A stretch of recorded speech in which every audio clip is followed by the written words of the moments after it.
Good afternoon. My name is Marc Catlin, and I'm the representative from the 58th District on the Western Slope, a rural district. You know, I came here to the House of Representatives expecting to be dealing with natural resources, farming, water, all of the things that are at play in my district. But after getting here, it came very abundantly clear that rural hospitals are one of the major issues that we're going to deal with in the state of Colorado at this very time.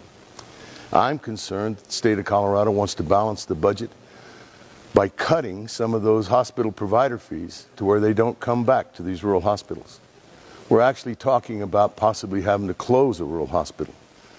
You know, that's something that's just not acceptable to me. My parents live in the community that I live in. They depend upon that rural hospital. My friends and neighbors depend upon it. And all of the rural hospitals in the state of Colorado are the lifeline and the linchpin for living there. If we lose a rural hospital, what happens to the local values? How many people are going to want to live there? How many people are going to move there? Let's stop for a minute.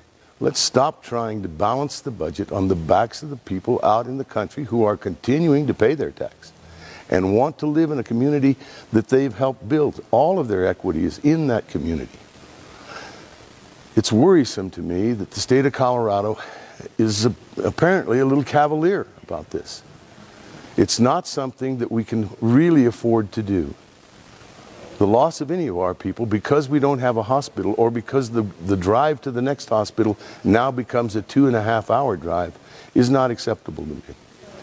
You know, I had a number of letters written from Cortez, over 200, with fresh signatures on them, delivered to me on the House floor, expressing their concerns about this rural hospital issue. I heard their cries and I heard their demands, and I went up and spoke, trying to find some money to send back to the rural hospitals. Hopefully that amendment will stay in the budget and we may be able to have at least some stopgap measures. One of the things that I expect to come from the House, from the General Assembly this year, is maybe a hospital provider fee enterprise or something to where we address this and try to deal with it.